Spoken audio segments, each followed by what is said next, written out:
विबिहार पाठशाला के छात्र छात्राओं को शुभोदय। छात्र छात्राएं, आज हम हिंदी व्याकरण में समास के बारे में पढ़ेंगे। समास किसे कहते हैं, समास की परिभाषा क्या है। समास माने संक्षिप्त करना, संक्षिप्त करना माने छोटा करना। यहाँ देखिए समास की परिभाषा क्या है, दो या दो से अधिक परस्पर संबंधित शब्दों को मिलाकर एक शब्द बना देने की विधि को समास कहते हैं।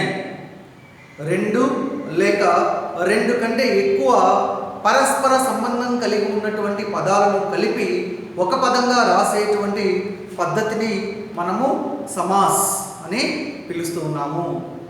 उदाहरण के लिए भारत की माता, क्या है, भारत की माता। यहाँ देखिए भारत एक शब्द है, माता एक शब्द है। दो शब्दों को मिलाकर भारत की माता, इनमें भारत एक शब्द है, माता एक शब्द है। इन दो शब्दों को मिलाकर एक शब्द में भारत माता, इस प्रकार लिखने की पद्धति को हम समास कहते हैं। समास विग्रह किसे कहते हैं, समस्त पद को खंडित करके पहले जैसी अवस्था में पहुंचा देने की विधि को समास विग्रह कहते हैं। समस्त पद को खंडित करके, उदाहरण के लिए जलधारा एक समस्त पद है। जलधारा शब्द को, समस्त पद को खंडित करके అంటే విడదీసి ఏ విధంగా రాస్తాము, जल की धारा, जल की धारा। इस प्रकार लिखने की जो पद्धति को विग्रह, समास विग्रह कहते हैं। छात्र छात्राएं, समास कितने प्रकार के हैं, समास 6 प्रकार के हैं। वे हैं अव्ययीभाव समास, तत्पुरुष समास, कर्मधारय समास, द्विगु समास, द्वंद्व समास, बहुव्रीहि समास। अव्ययीभाव समास, तत्पुरुष समास, कर्मधारय समास, द्विगु समास, द्वंद्व समास, बहुव्रीहि समास। अव्ययीभाव समास किसे कहते हैं, जिस समास में पहला पद प्रधान अव्यय हो और क्रिया विशेषण के रूप में प्रयुक्त हो, उसे अव्ययीभाव समास कहते हैं। మరి ఏ సమాసంలో అయితే మొదటి పద ప్రధానమై ఉండి అవ్యయమై ఉంటే అది అవ్యయీభావ समास। उदाहरण के लिए यथाशक्ति, यथाशीघ्र, यथाविधि, निस्संदेह, प्रत्यक्ष, निस्संतान, निराशा, निडर, जो शब्द है, जो इनके विग्रह वाक्य क्या है, यथाशक्ति, शक्ति के अनुसार, निडर, डर के बिना, प्रत्यक्ष, आंखों के सामने। छात्र छात्राएं याद रखिए, के बिना, के अनुसार, के सामने अव्यय है, अभिकारी शब्द है, लिंग वचन के अनुसार नहीं बदलते हैं। जिन शब्दों के प्रयोग से अव्ययीभाव समास बनता है। ओके, మరి के बिना, के अनुसार, के सामने, ఈ మూడు గుర్తుపెట్టుకోనండి।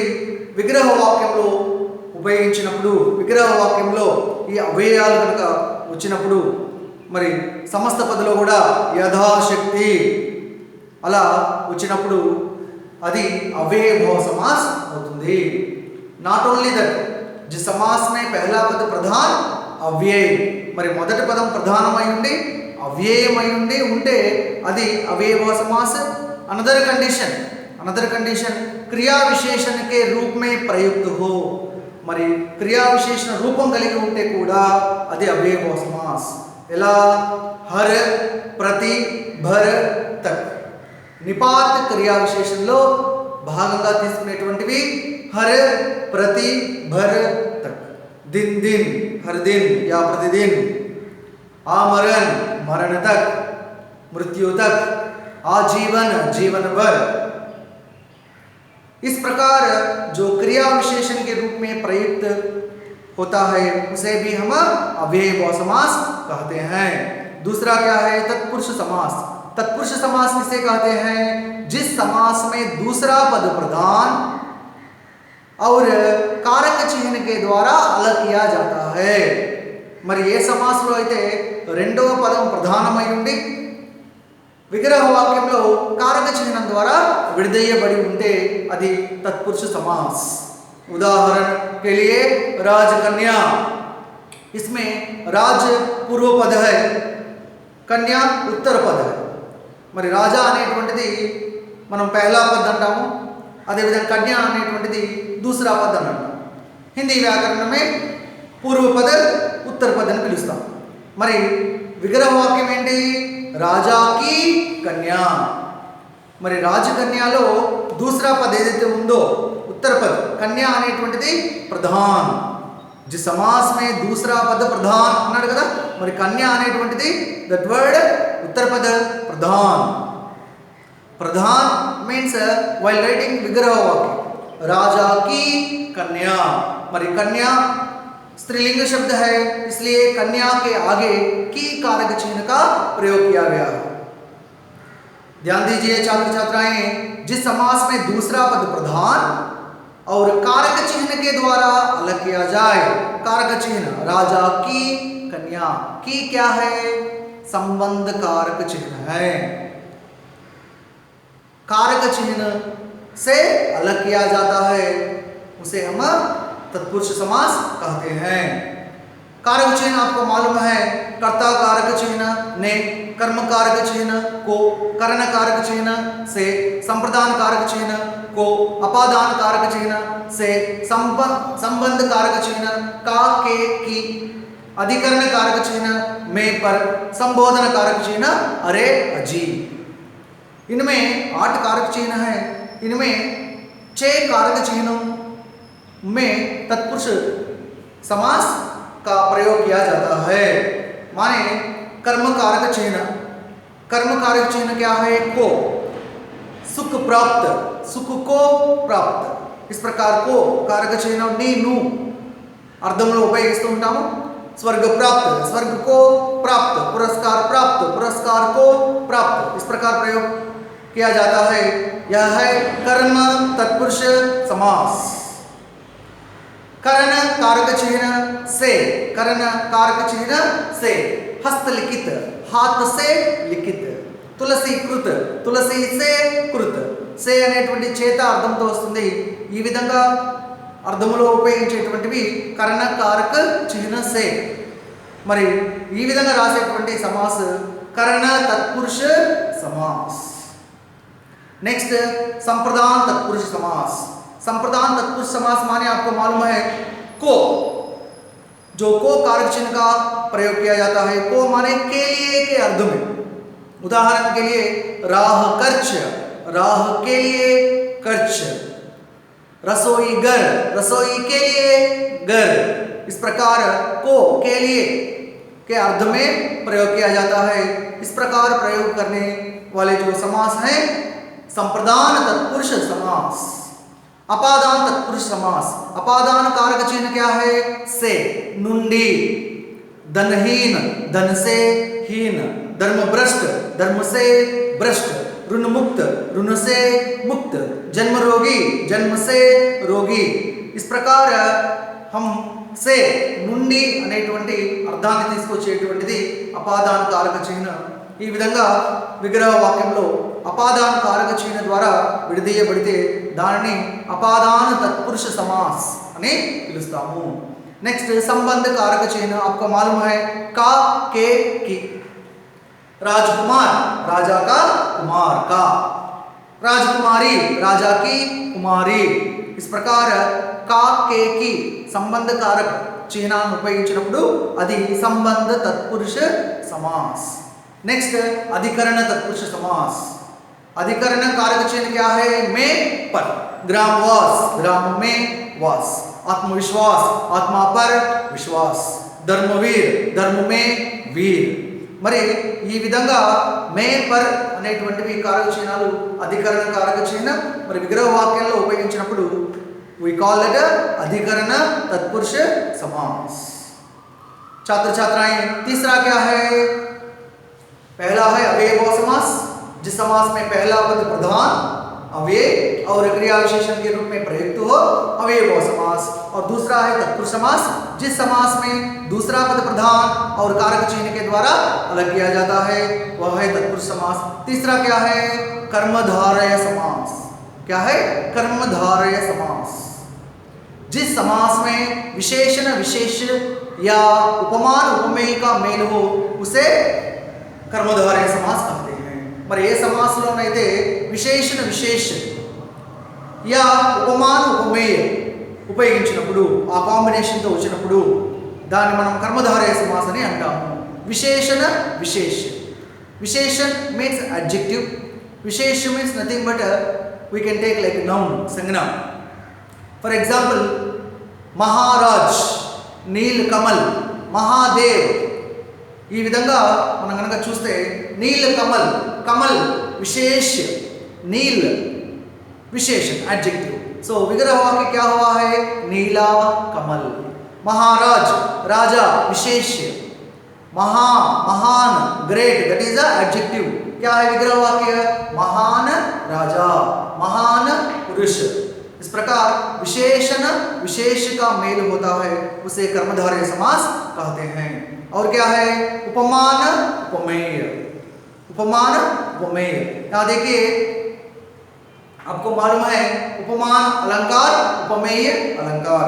चरण कमल शब्द है, इसमें चरण कमल शब्द में उपमान क्या है, उपमेय क्या है?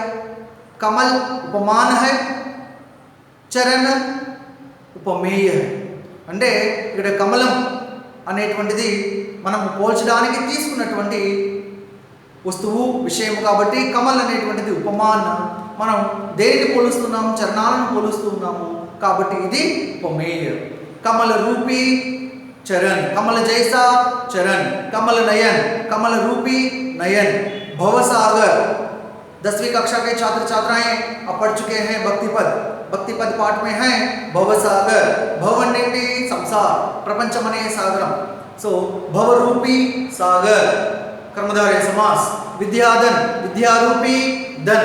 इस प्रकार जो तुलना ఏదైతే మనం कंपैरिजन చేస్తామో तुलना की जाती है उपमान उपमेय अलंकार के रूप में, वह भी कर्मधारय समास। उसके बाद देखिए कर्मधारय समास के बाद है चौथा है द्विगु समास। द्विगु समास आप सबको मालूम है क्या है? जिस समास में पहला पद संख्यावाची होता है और समूह का बोध हो। మరి ఏ సమాసం అయితే మొదటి పదం పహలా పదం సంఖ్యావాచి होता है, మొదటి పదము సంఖ్యావాచి అయి ఉండి అంటే నంబర్ ని ఇండికేట్ చేస్తూ ఉన్నట్లుగా ఉండి సమూహం का बोध हो, समूहाన్ని తెలియజేసే విధంగా ఉంటే that we call द्विगु समास। छात्र छात्राएं जिस समास में पहला पद संख्यावाची हो और समूह का बोध हो उसे द्विगु समास कहते हैं। उदाहरण देखिए नवरत्न, त्रिभुवन, त्रिलोक, सप्तर्षि, सप्ताह, चौमासा, शताब्दी, अष्टाध्यायी, दोपहर और सत्सई। आपको मालूम है द्विगु समास बहुत आसान है। देखिए नवरत्न, नवरत्न विग्रह वाक्य क्या है? नव रत्नों का समूह, नव रत्नों का समूह। और त्रिभुवन, त्रिभुवन तीन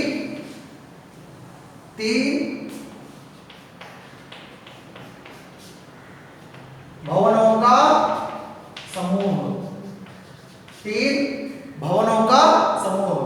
और त्रिलोक तीन लोकों का समूह, तीन लोकों का समूह। और सप्तर्षि क्या है? 7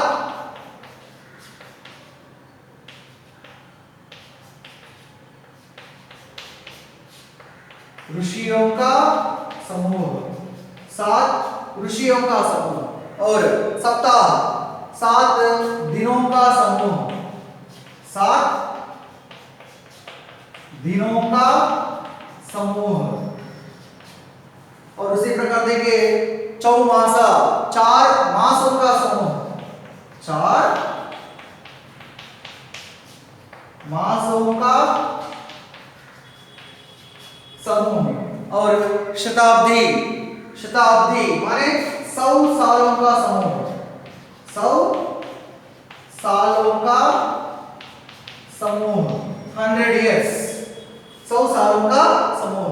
अष्टाध्यायी, अष्टाध्यायी माने अष्ट अध्यायों का समूह। अष्ट माने क्या है? 8, अष्ट दिग्गज, 8 दिग्गजों का समूह। इस प्रकार अष्ट अध्यायों का समूह। सतसई, दोपहर, दोपहर क्या है? 2 पहरों का समूह, 2 पहरों का समूह दोपहर। सतसई, सही माने क्या है? दोहा है। सतसई माने 700, 700 दोहों का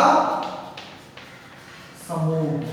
इस प्रकार छात्र छात्राएं देखिए यहाँ पे है चौराहा, 4 राह, जंक्शन कहते हैं ना, सो चौराहा, 4 राह। नवग्रह, 9 ग्रहों का समूह, 9 रत्नों का समूह। इस प्रकार जिस समास में पहला पद संख्यावाची हो, समूह, यहाँ देखिए 9 रत्नों का समूह, 3 भवनों का समूह, उसी प्रकार 3 लोकों का समूह। पहला पद जो संख्या और समूह का बोध होता है उसे हम द्विगु समास कहते हैं। छात्र छात्राएं अपनी पुस्तक खोलकर द्विगु समास की परिभाषा और जो उदाहरण है उनको लिख लीजिए।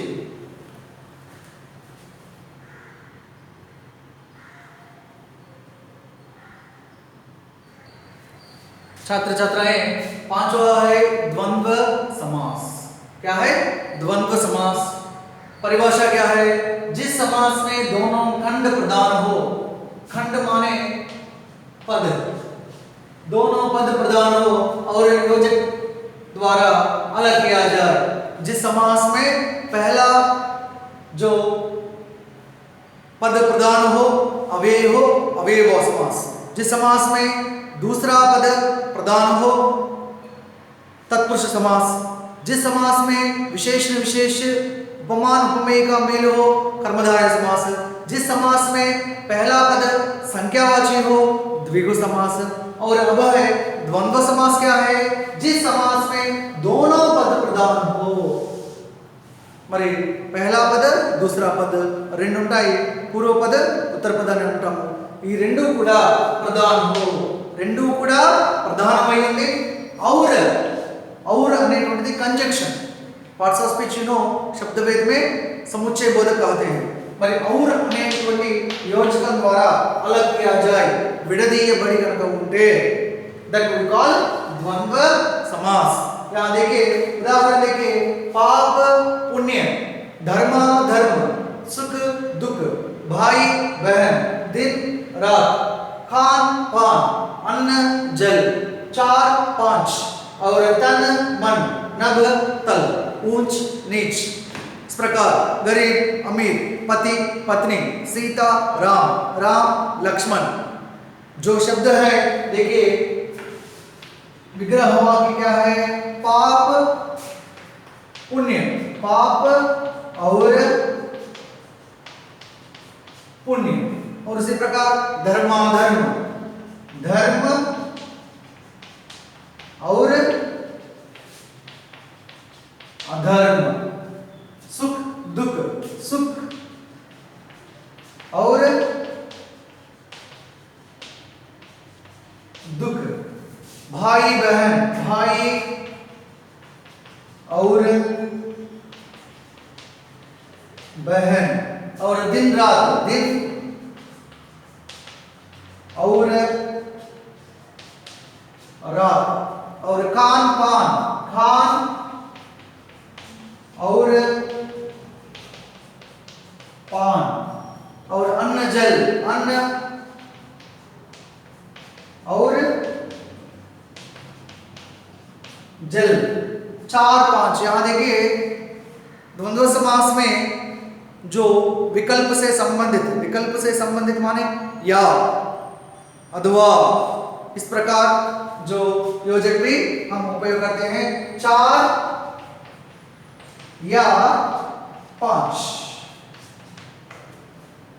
इन कंजंक्शन पार्ट्स ऑफ स्पीच इन శబ్దభేద సముచ్చయ బోధకులు మరి और या అథవా ఏవం తదా వా ఇవన్నీ కూడా మనం తీసుకుంటాం। మరి అలాగే కంజంక్షన్ ఏదైతే ఉందో या ఆల్సో या means nothing but or okay 4 या 5, 4 లేక 5 इस प्रकार। तन मन, तन और मन, तन माने क्या है शरीर। Okay right. नभ तल, नभ और तल, नभ और तल। छात्र छात्राएं ఒకటి మీరు బాగా గుర్తుపెట్టుకోవాలి, ఇక్కడ హైఫన్ అనేటువంటిది మీకు కనిపిస్తుంది। హైఫన్ ఉన్నంత మాత్రాన అది ద్వంద్వ సమాసం ఇప్పుడు మీరు డిక్లేర్ చేసుకోకూడదు। उदाहरण के लिए देखिए